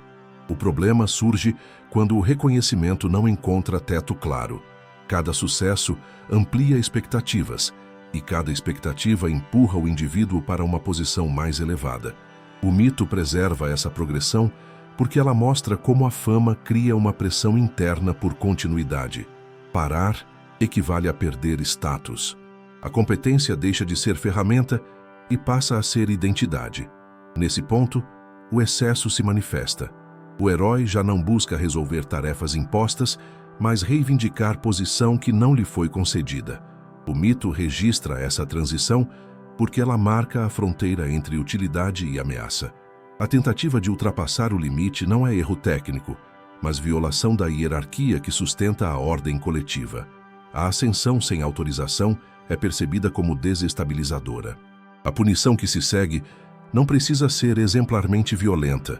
Ela é funcional. O herói é afastado da circulação central, privado de reconhecimento e devolvido a uma condição de isolamento. O mito preserva esse desfecho porque ele demonstra como sociedades lidam com o excesso sem destruir completamente o indivíduo. A queda não é aniquilação, mas rebaixamento definitivo. Esse rebaixamento também serve como advertência. A história de Belerofonte passa a circular não para apagar seus feitos, mas para enquadrá-los. O mito fixa o limite retroativamente, ensinando que competência não autoriza transcendência total. Há um ponto além do qual o mérito deixa de proteger e passa a condenar. Ao registrar Belerofonte dessa forma, a mitologia grega preserva um mecanismo de contenção do orgulho. O herói não cai porque falhou, mas porque teve sucesso demais sem aceitar a existência de um teto. A narrativa ensina que toda sociedade estabelece limites invisíveis para a ascensão individual e que ultrapassá-los transforma virtude em risco. A figura de Tifão não surge para ampliar o catálogo de monstros, mas para representar um tipo específico de ameaça que nenhuma ordem parcial consegue conter. O mito preserva essa entidade porque ela condensa a ideia de crise total, aquela em que instituições, hierarquias e pactos deixam de funcionar simultaneamente. Tifão não é apenas força física extrema, mas desorganização em estado puro, a negação de qualquer arranjo estável. Diferente de outros adversários enfrentados por heróis, Tifão não desafia apenas indivíduos ou cidades. Ele ameaça o próprio sistema que sustenta o mundo. O mito registra esse confronto porque ele oferece linguagem para explicar momentos em que tudo parece falhar ao mesmo tempo. Colapsos políticos, desastres naturais, guerras generalizadas e rupturas religiosas. Quando a crise não pode ser localizada em um erro específico, ela precisa ser representada como força absoluta. A reação dos deuses revela a função narrativa dessa ameaça. O medo se espalha, alianças se desfazem e respostas improvisadas falham. O mito não suaviza essa desorganização inicial, porque ela espelha a experiência humana diante de crises sistêmicas. Antes da restauração da ordem, a confusão, fuga e perda de coordenação. O caos se manifesta não apenas no inimigo, mas na incapacidade de resposta coletiva. A vitória final sobre Tifão não ocorre por negociação ou compromisso, mas por imposição total. O mito preserva esse desfecho porque ele fixa uma regra central. Para que exista ordem, é necessário um ponto de autoridade capaz de enfrentar o caos sem hesitação. O triunfo do Deus líder não é apresentado como justiça moral, mas como necessidade estrutural.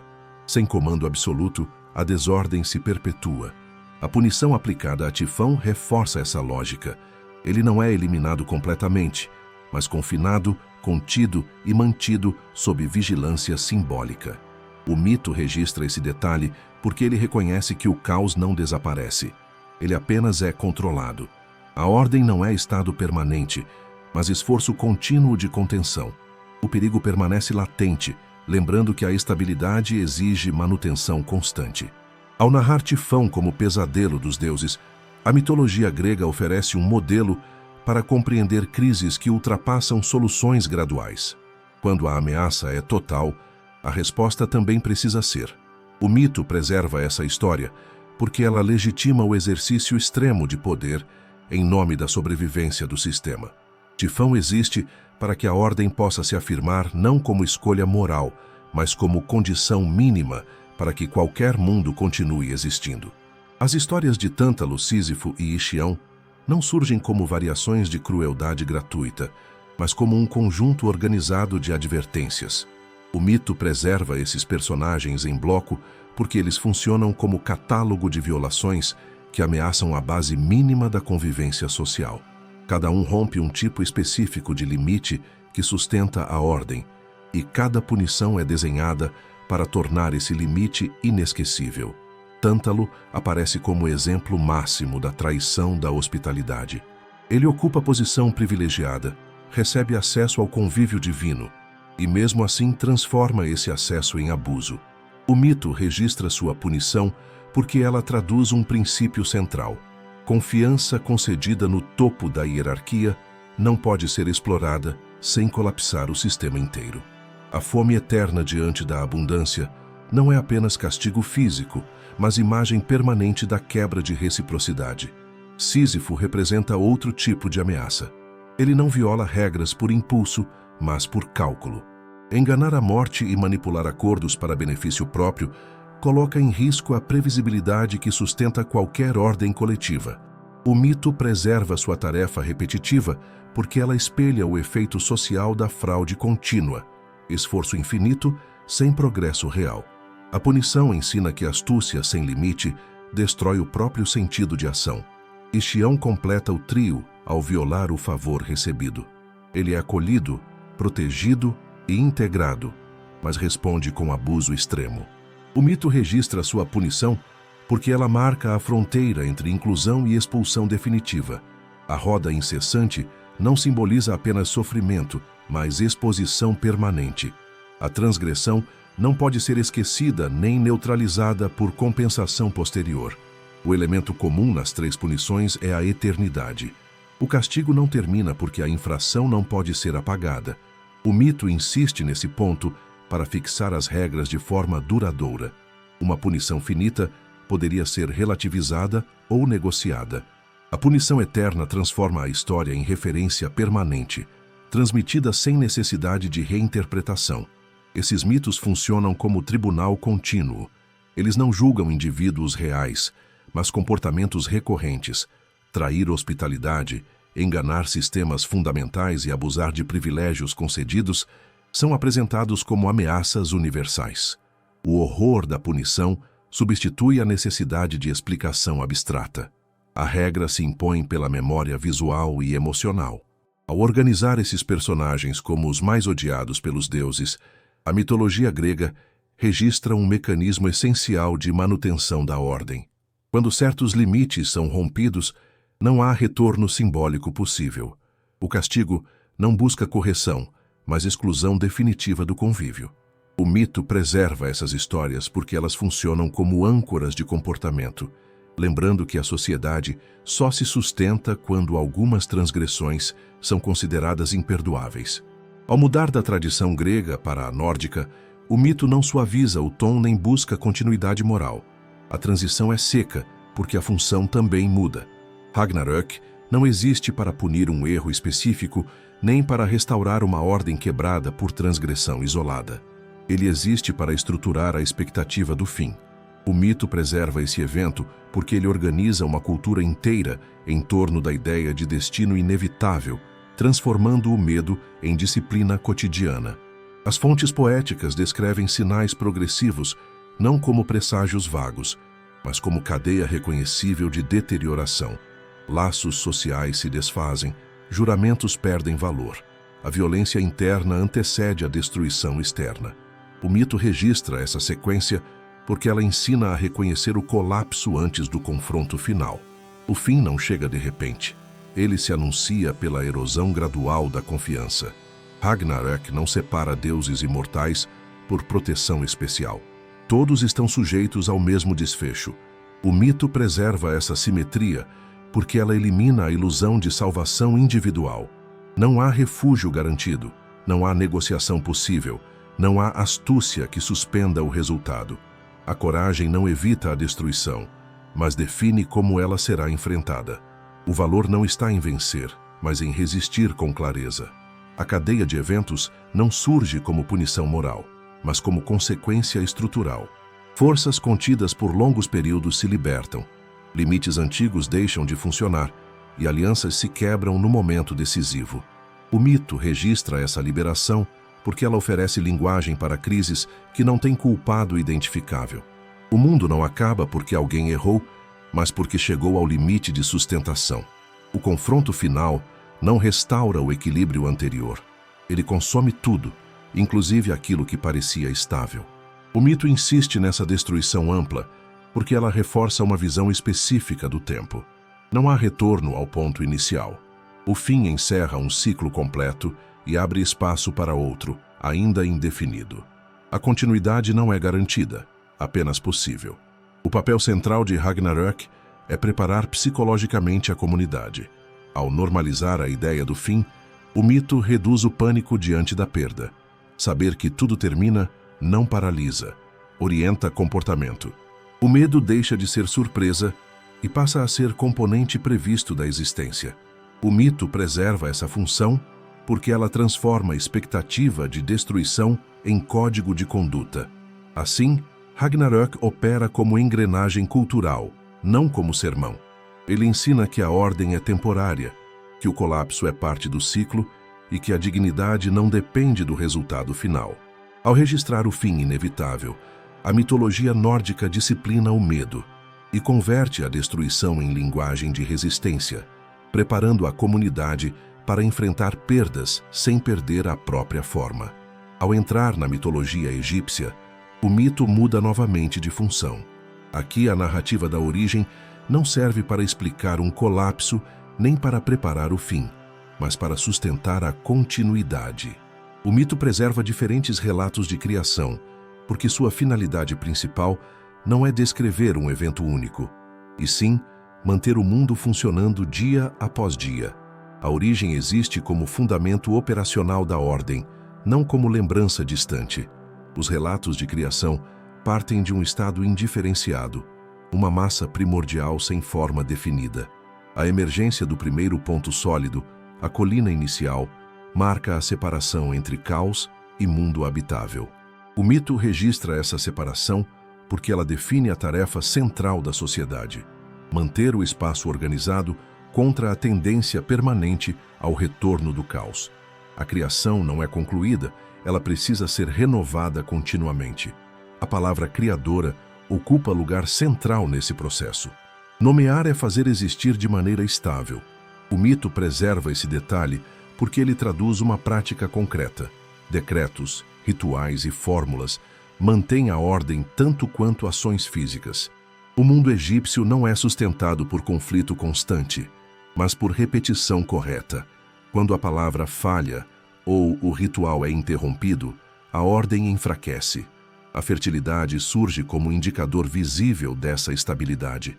O ciclo das águas, o crescimento das plantas e a regularidade das colheitas funcionam como prova de que a ordem está ativa. O mito registra a ligação entre criação e fertilidade porque ela permite medir a eficácia do governo. Um mundo fértil confirma que as forças estão equilibradas. A escassez indica ruptura que precisa ser corrigida. O governante ocupa posição central nessa engrenagem.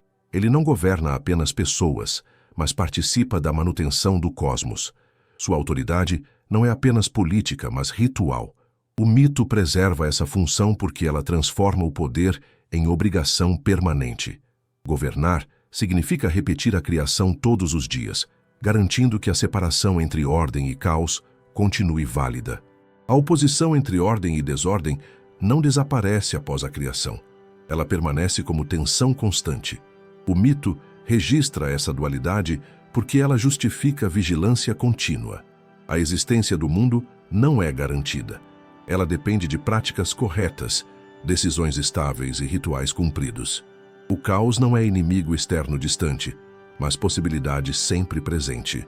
Ao tratar a origem como processo contínuo, a mitologia egípcia oferece um modelo distinto de compreensão histórica. O passado não explica apenas como o mundo começou, mas como ele deve ser mantido. A criação se torna manual de governo. O mito preserva essa lógica porque ela transforma a história em administração do tempo, da terra e da vida, garantindo que a ordem não seja evento excepcional, mas tarefa diária. Na mitologia japonesa, a narrativa da origem não busca explicar um colapso nem disciplinar o medo do fim, mas estabelecer uma cadeia de pertencimento. O mito preserva a criação das ilhas, das divindades e das linhagens, porque sua função principal é legitimar continuidade. O mundo não surge para ser conquistado ou corrigido, mas recebido como herança que exige manutenção constante. A criação ocorre por ação ordenadora, não por confronto absoluto. A separação entre elementos estabelece limites claros, e esses limites passam a definir responsabilidades.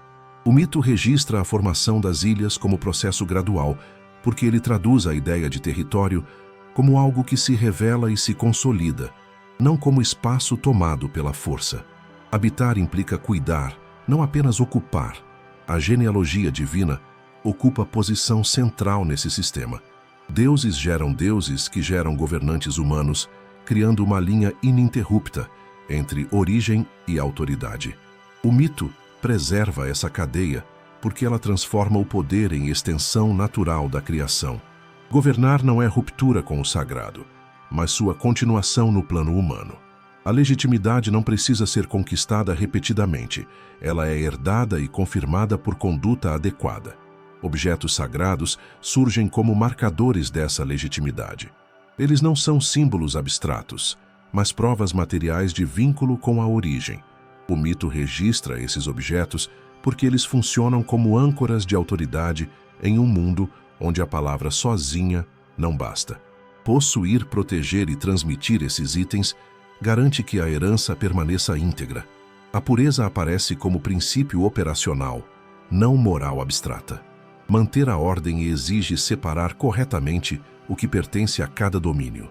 O mito preserva rituais de purificação porque eles evitam a contaminação simbólica que ameaça a continuidade. A falha não é pecado no sentido absoluto, mas desequilíbrio que precisa ser corrigido antes que se espalhe. A relação entre humanos e divindades não é marcada por punição extrema, mas por afastamento gradual quando regras são negligenciadas. O mito registra essa dinâmica porque ela ensina que a ordem não colapsa de uma vez. Ela se enfraquece progressivamente quando a herança é mal administrada. O mundo responde com instabilidade, não com destruição imediata. Ao estruturar a origem como genealogia e herança, a mitologia japonesa oferece um modelo histórico voltado para a preservação. O passado não serve para justificar rupturas, mas para orientar continuidade.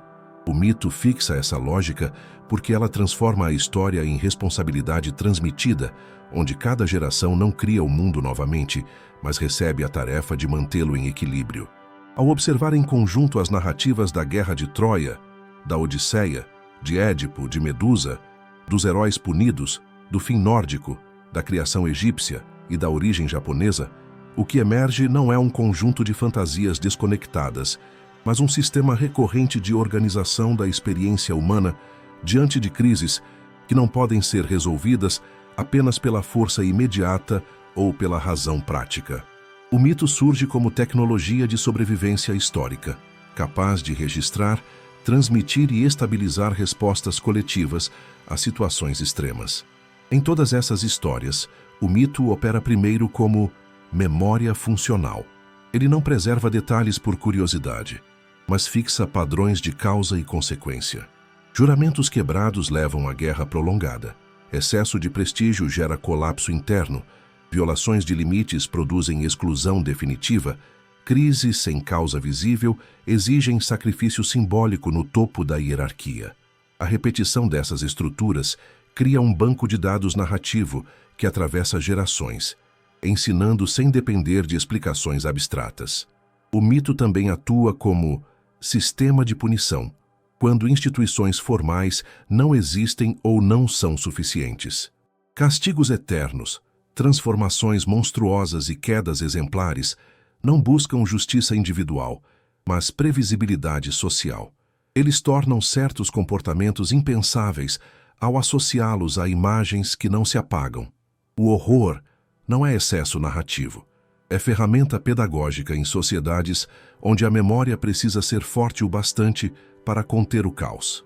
Outro elemento comum é o mito como manual de guerra e colapso. Ele ensina como conflitos começam, como se prolongam, como se transformam e como raramente terminam de forma limpa. A queda de Troia, os retornos turbulentos, a dificuldade de reintegração e a persistência da violência após a vitória mostram que a guerra não é evento isolado, mas processo que reorganiza sociedades inteiras.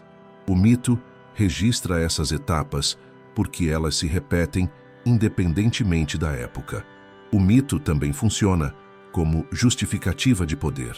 As governantes, heróis e deuses aparecem ligados à manutenção da ordem, não por superioridade moral, mas por função estrutural. Quando essa função falha, a punição é inevitável. Quando ela é cumprida, a autoridade se legitima. A origem divina, a genealogia sagrada e o ritual correto não são ornamentos simbólicos, mas mecanismos de estabilização política. Há ainda o mito como ferramenta de administração do medo, Mu. Ragnarök prepara para a perda inevitável. Édipo transforma a peste em investigação controlável. Medusa concentra o terror em um ponto específico. A criação egípcia organiza o tempo contra a ameaça constante do caos. Em todos os casos, o medo não é eliminado, mas enquadrado. Ele se torna previsível, narrável e, portanto, suportável. O que une essas tradições não é uma moral universal nem uma mensagem edificante, mas uma função comum: permitir que sociedades enfrentem fome, guerra, doença, colapso e morte sem se desintegrar completamente. O mito não resolve o mundo, ele o torna habitável. Ele oferece mapas narrativos para atravessar situações em que a experiência direta é insuficiente. Ao olhar para essas histórias como historiador, o mito deixa de ser passado distante e se revela como infraestrutura invisível. Ele sustenta decisões, legitima sacrifícios, impõe limites e preserva a memória quando outros registros falham. Não é coincidência que essas narrativas sobrevivam por milênios. Elas persistem porque continuam operando, não como entretenimento, mas como linguagem profunda de sobrevivência coletiva em um mundo que repetidas vezes ameaça desmoronar. Se você chegou até aqui, por favor, deixe o like, se inscreva no canal e comente algum tema histórico que você gostaria de ver por aqui. Sua ideia pode se transformar em vídeo. Bom descanso e até o próximo vídeo.